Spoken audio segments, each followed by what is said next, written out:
Hey y'all, what's up? Hold on, let me see if y'all see me better that way. Okay, I feel like that's a little better light. Sorry, y'all, I'm trying to look like this glare on my side, but hey, what to do? What's up, you guys? Your girl G here. Thank you for tuning in. Appreciate it. First things first, hit that like button, okay?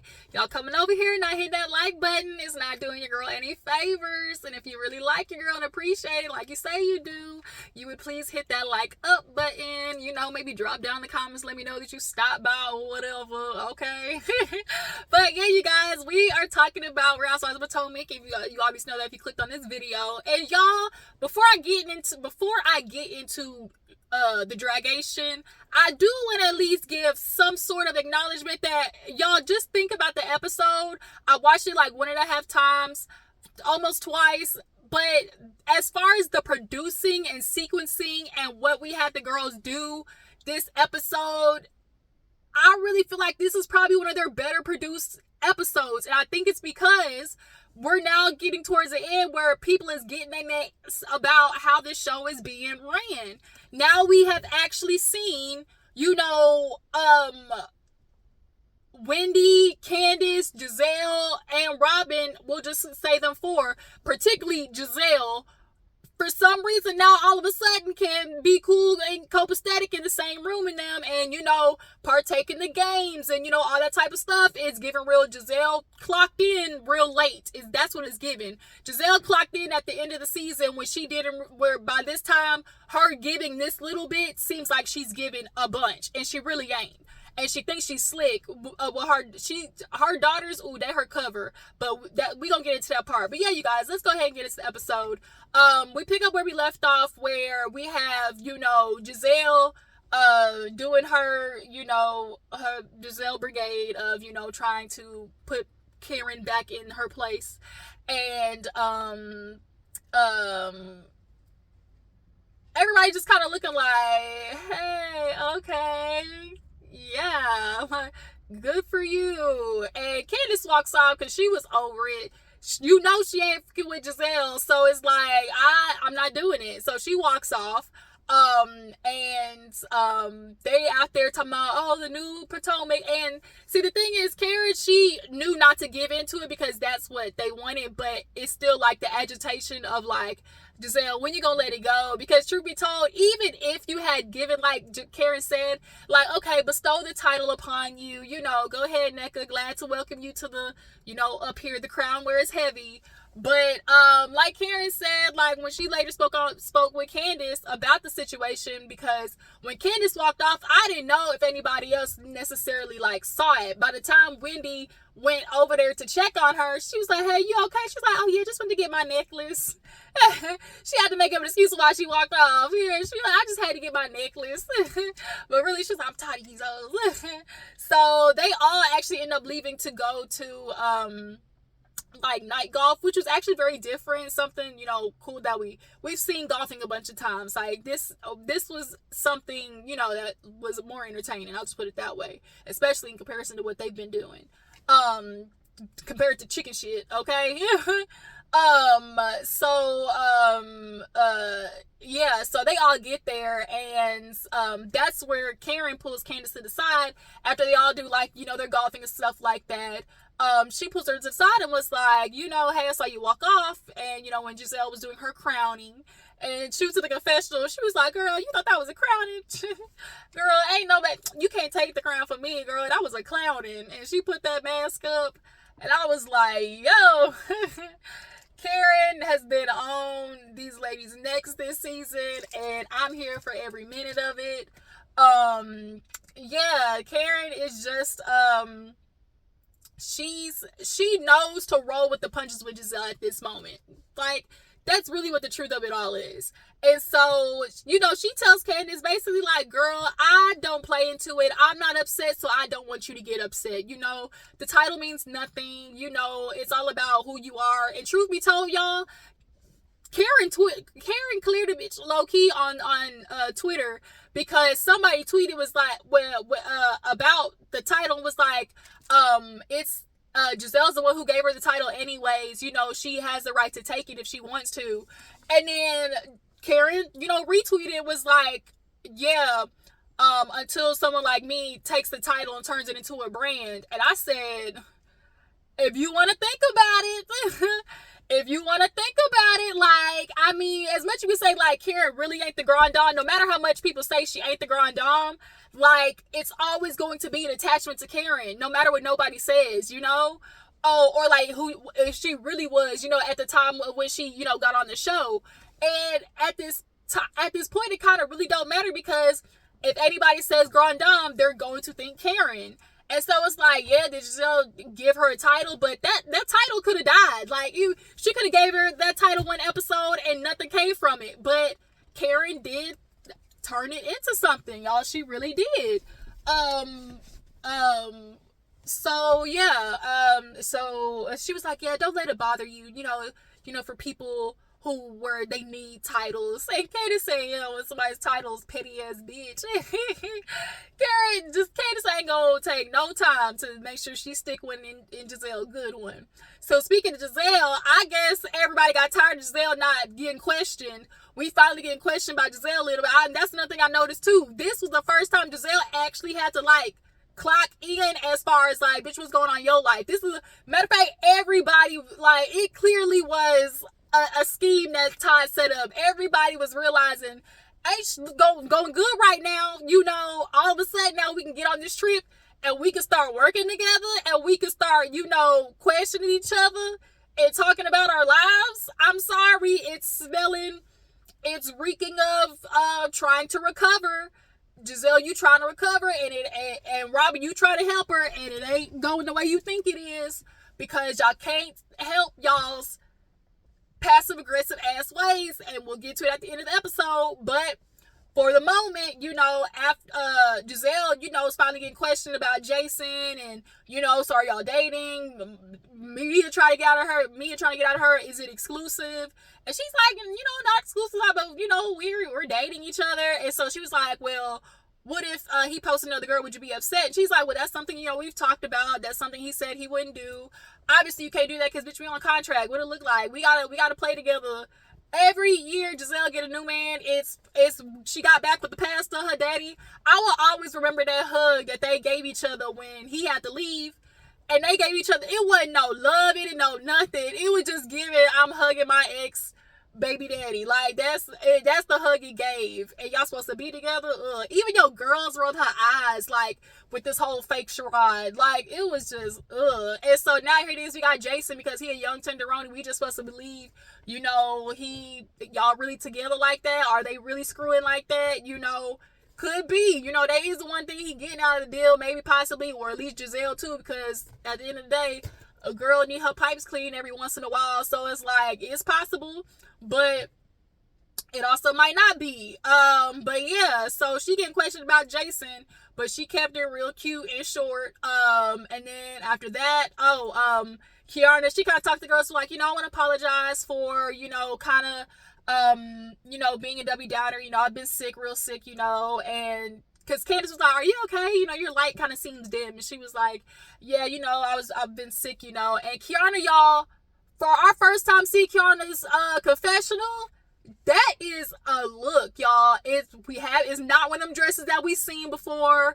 You know, the dresses that get recycled from, you know, each city to city, like. And Kiana, like, is a very cute girl. I love the dress. The makeup was cute. Like, why are we not getting more Kiana? Like, I think they were so hell-bent this season on making that Wendy NECA thing a storyline, the producers, because they felt like it was a shortcut, basically, to put the work into NECA and Wendy, than to actually work on something that could introduce new energy, which is what we were looking for, not through NECA and this whole, like, beef is something that happened outside of the show. And so Kiana, like, this episode, like, I've been saying Kiana, like, why are we not getting Kiana, like, a few episodes back? And so I think finally everybody else I was noticing on Twitter was like, wait a minute, like, we should have been, you know, like, what's going on with Kiana? Like, you know, what is popping up with her? Like, why are we not getting more of her? When she got introduced, like, when Wendy first introduced her, I was like, she getting invited everywhere, like, so we're not gonna talk to Kiana. But yeah, Yeah, I really like her, you guys. Y'all drop down in the comments what y'all think about Kiarna. So after that, they all go out to eat. They take the golf carts and go out to eat. And this is where we kind of have, you know, the moments. So everybody's sitting down, and Gizelle know what to do. Gizelle know what she got to do. She knows she got to have some type of conversation, you know, that seems like she's giving, you know, something about her life, and, you know, especially in conversation with the other girls around, i.e. Candace and Gizelle, because she can't keep playing this I'm not going to sit with them game and ignore them. So she did what she usually does, which is bring up her daughters. You know, Candace, I'm not Candace, Karen, you know, I just really want to thank you because, as you know, my daughter Grace graduated, and you pulled me aside mother to mother and just, you know, let me know that, you know, your experience, you know, just to let it be, you know, her day. And she's like, I kept it together, you know, but I just really want to say thank you. And even Candace was like, you know, congratulations. Like, she didn't address it. Like, where the congratulations literally just went woo over Gizelle's head. And so you can't pay attention to what she said, but you sure can pay attention to their faces. Like, Gizelle, get the fuck out of here. And then we'll get into it. So as Gizelle's talking, you know, because they're asking questions like, oh, where's she going? You know, she's going down to Florida. You know, it's HBCU, all that type of stuff like that. And when I tell you the looks that Candace and Wendy was giving each other, the girl, you know, it's like, where you reading other girls like, girl, do you see what this heifer doing? And let's get it straight. I know we already see what Robyn and Gizelle are doing. They're trying to conflate it of the fact that because you are talking about your daughter, that means this is in connection to your daughter. And you need to stop doing that, Gizelle. And that's why they were exactly rolling their eyes just like that, because they knew what you were doing. They know that you bring up Grace and your daughters as the conversation of what's going on with you in your life, when we've already had that before. Firstly, you said that you don't even feel safe and comfortable around them in Austin, but now all of a sudden you feel comfortable to start talking about your daughters in front of them, when all literally like you weren't even talking to them. You didn't even feel safe enough to even talk about your daughters like on stage at the reunion at one point. And then you did say like, oh, my family's life has been threatened. What do you mean? So, okay, so you said that they were threatened, but now all of a sudden, and you don't feel safe, but now all of a sudden you get at a table with Candace and Wendy and talking about where your daughter is going to college and, you know, letting in on that part of your life. And see, she uses that because she knows if something they do something that she can like kind of clock or justify in her mind as a reason to be mad at her, she's going to connect it to the girls.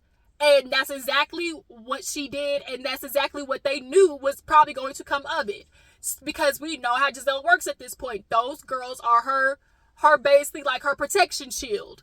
And so Robyn, oh my God, Candace and Wendy, you know, we can see your faces, and we're talking about our kids, our daughters, and that's who you're rolling your face to. Robyn, this is what I want you to do. Get off Gizelle's ass for 2 episodes.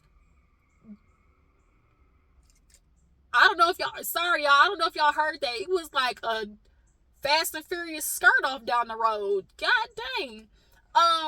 But yeah, like, get off her sea lips for a second, Robyn, because you are sinking your own ship trying to create or address the fights on Gizelle's behalf. It's always Robyn introducing the problem, and then Gizelle follows like she knows she's gonna let Robyn bring it up because she can't be the one to initiate it, because she knows that she already got a lot of heat on her neck.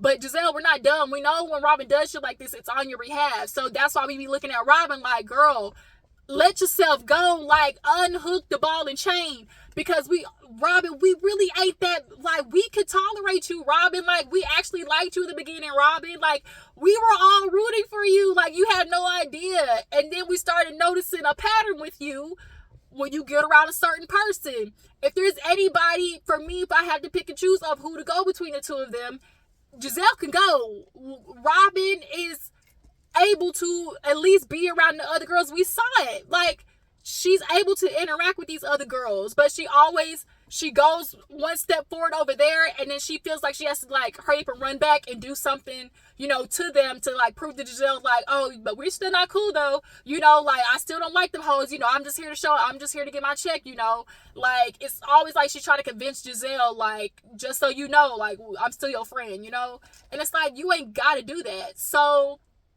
and you're like really screwing it over for yourself, Robyn.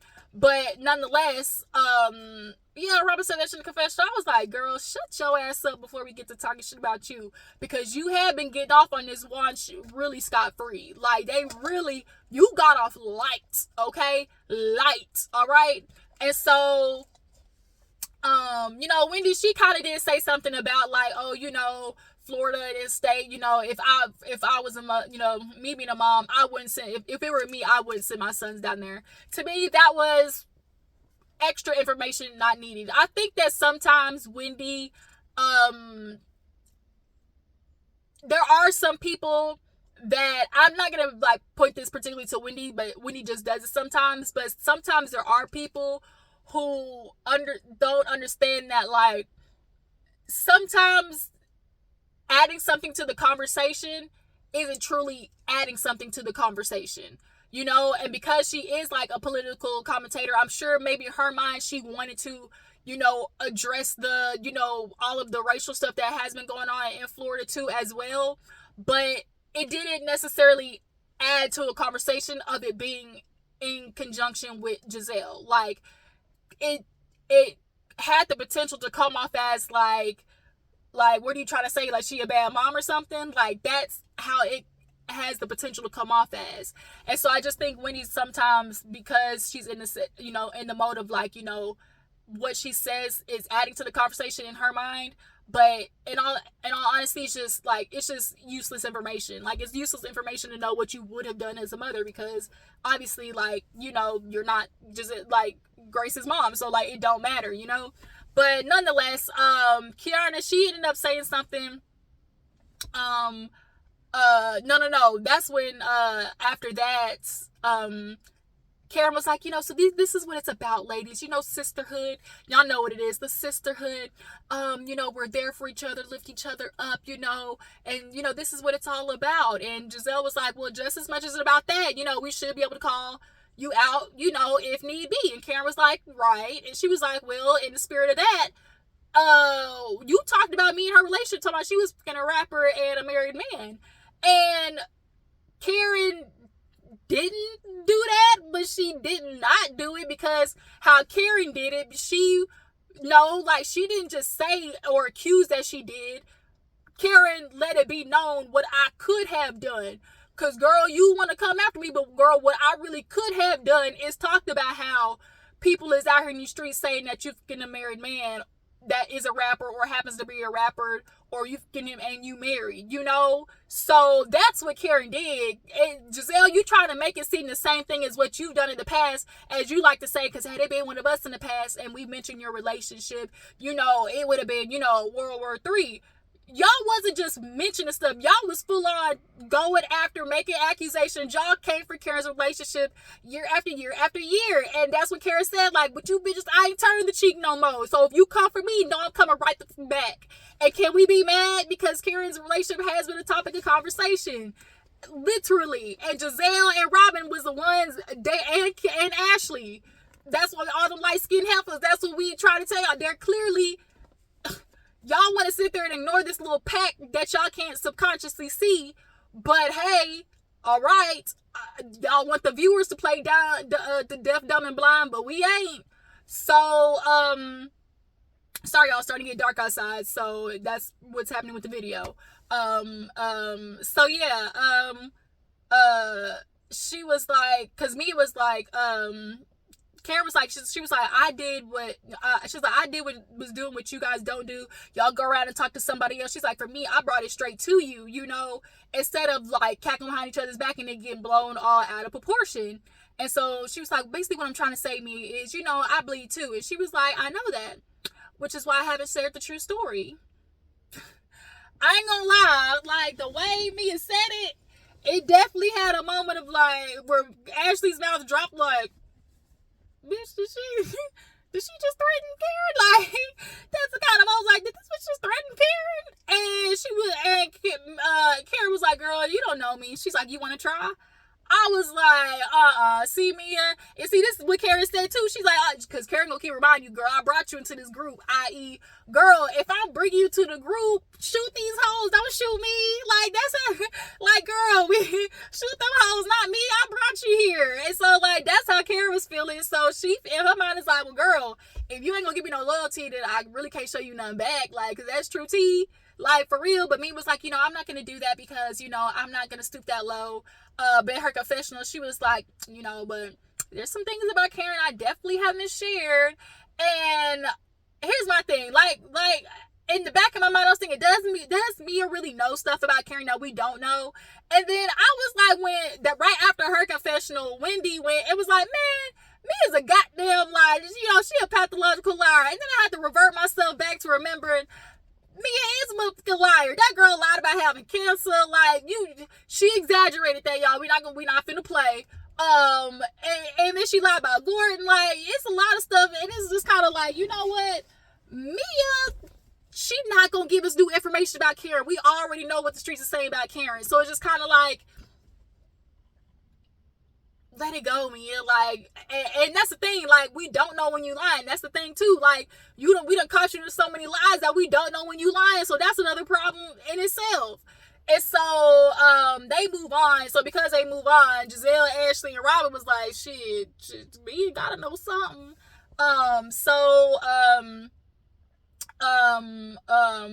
Kiana, after that, that's what she addressed. She's like, you know, Gizelle, I want to appreciate, you know, for checking up on me. She's like, I ain't gonna lie, you other bitches didn't check on me. And you know what? I did say that in my last review. I felt like what happened was Gizelle genuinely was checking in on Kiana, but also I think Gizelle wanted to check in on Kiana early, but was waiting to see if Candace and Wendy did it. And I think because she noticed they didn't do it, she saw that as an opportunity to try to, like, you know, jump in there, you know, just a little bit, to just kind of like definitely, you know, tickle the sore spot of like, girl, these your friends, you know, like, I was just trying to check up on you. Gizelle knew what she was doing. And so Candace was like, I didn't think he was that sick. And Wendy was like, girl, I brought you a ginger ale. And so Wendy is giving, you brought her ginger ale after the fact, that maybe after Gizelle checked, is kind of what it's given. That's just, to me, what I'm getting from that equation. But yeah, y'all, so they go back, go to sleep, wake up next day. Karen, she good, Mia, they good, you know, they play. And then here goes Gizelle with her shit, talking about, oh, this morning I'm not talking to Wendy and Candace because, you know, the last night what they did in regards to my daughter, like, they always stink, you know. And it's like, bitch, what are you talking about? You weren't even talking to them already. What do you mean? What do you mean, Clarence? Like, you already weren't talking to them. Gizelle, you weren't doing nothing new. You already are mad at them about stuff, so it's nothing new to be mad about. You just want to keep trying to justify why you want to be mad about them because they told your ass up. The people, they told you up, and the internet told you up on their behalf. You know you fucked up. And it's bothering you that you got your ass read for filth, and then read for filth by some dark-skinned bitches, because you are the aka, the light-skinned, green-eyed girl from down in the bayou, and we know how that literally is gold down there. So to have these women that you've never had to have a problem with in your life before be the ones to checkmate your ass, you haven't recovered for it, recovered from it, your pride hasn't recovered from it, or your ego. So yeah, when she said that shit pissed me off. Because it's like, girl, you already ain't talked to them. What are you talking about? So they end up playing Answer the Damn Question, which is a cute little game, sex edition. Wendy and her third eyes get ate, you know, from front to back. Candace was like, what's the third eye? I didn't even know that at first. I was like, what the fuck is the third eye? I had to think about it. So then Karen, who you had sex with in the past 5 years, We know who Karen. Candace said it perfectly. It's been so many rumors about Karen, you know, who she's sleeping, who she not sleeping with. All we know is we love Karen. And that's really what it is. But Karen's just from that generation that if you doing something, it's going to stay behind, okay? It's going to stay in the vault. Karen's from that generation, like, if I'm fucking around on my husband, I ain't telling nobody, like, and that's what it's going to be. So, I mean, it is what it is. We all know Ray ain't cracking that back like Karen, her old nice body at 60 years old, okay? She want that work. What she said, one arm on frontal, one hand on frontal, one arm right hip. Why are you being weird to me? That's what Karen looking for, and Ray could not deliver that. We know that.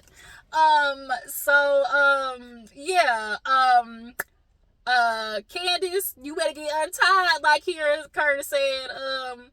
She said, girl, you better get untied. And she had the cutest laugh, y'all, too.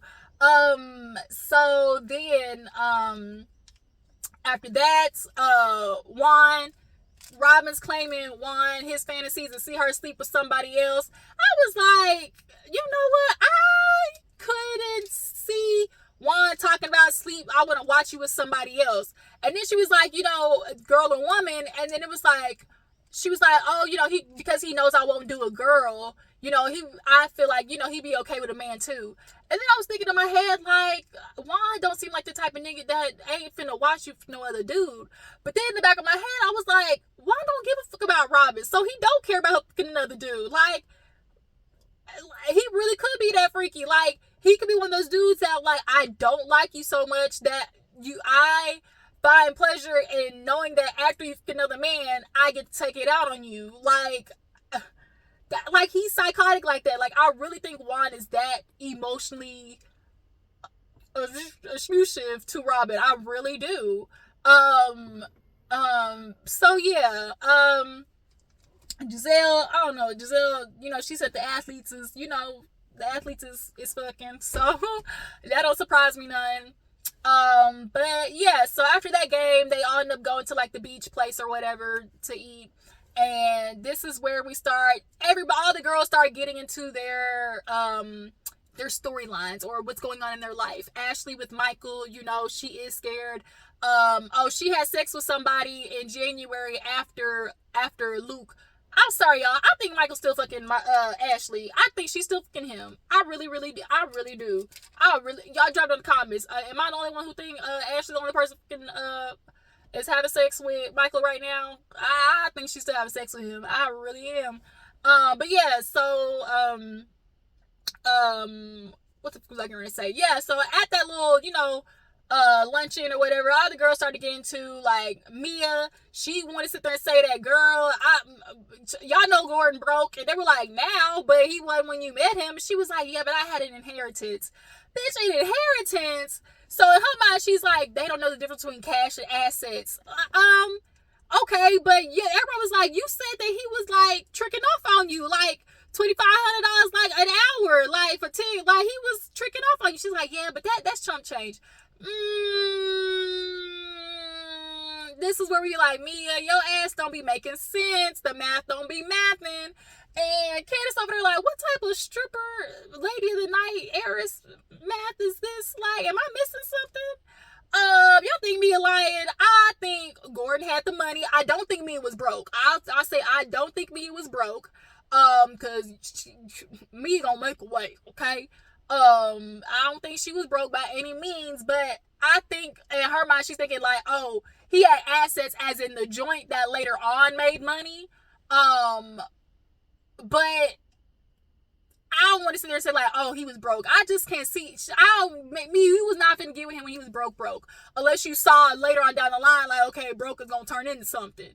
But I don't know, y'all. Y'all drop down in the comments what y'all believe. Ashley, her thing is like, you know, obviously Michael was that type of security and she's just trying to, you know, move on. She says right now he doesn't help, but she knows that if she does fall short of something, Michael would be there to help her. And if she ain't married to him, it would be up if in the divorce, like, Michael wouldn't help his kids, but it'd also be a thing of like, he would definitely help his kids, but not Ashley type situation. And I think that's what she's like worried about. Yeah, Ashley, you thought you hit a lick, and clearly that fine print got you, bitch.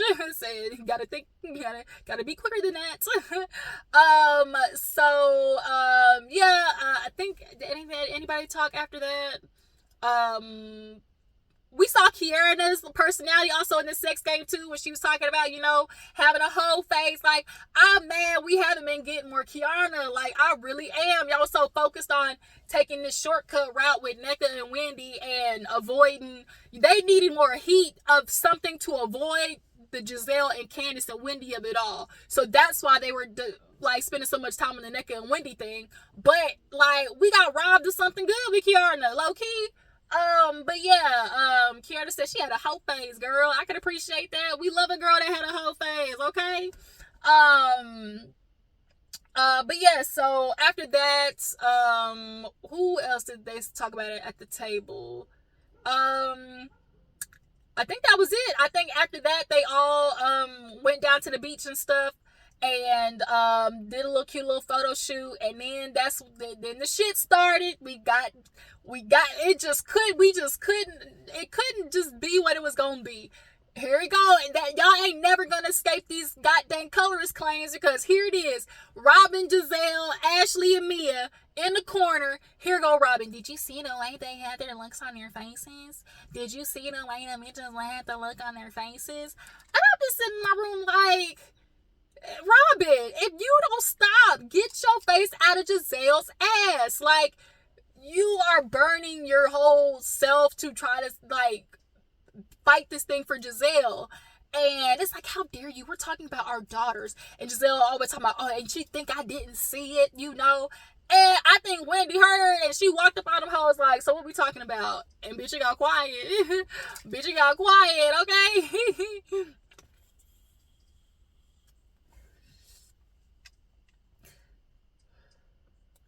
So yeah, Wendy walked up on the hoes and gave them real scares. What it looking like? Give it real. Y'all got all the heat behind it. When ain't nobody around, but you don't want to say shit to my face. And that's usually what happens. Gizelle and Robyn, real confessional thugs, confessional gangsters. And it's like, you want to talk shit about us, but you don't want to film with us and have these confrontations. And I think it threw them off, because Gizelle has been getting away with not having any confrontation with Wendy or Candace. And I think the fact that Wendy actually walked up on them hoes and was like, so what's up? I think it threw them off for a loop, because I think Gizelle was trying to make it this whole season with not having to confront Wendy or Candace. But Wendy said, you think you thought wrong, bitch. So you guys, Real Housewives of Potomac, what y'all think about this episode in general? How you guys feel about Kiara as a potential addition? How do you guys feel about Gizelle and her trying to say that Candace and Wendy were, making fun of her daughter? And how do you guys feel about Robyn? Do you guys feel like we could keep Robyn if we got rid of Gizelle? Okay. And yeah, you guys, I really appreciate you for tuning in. I will catch you guys later. Bye.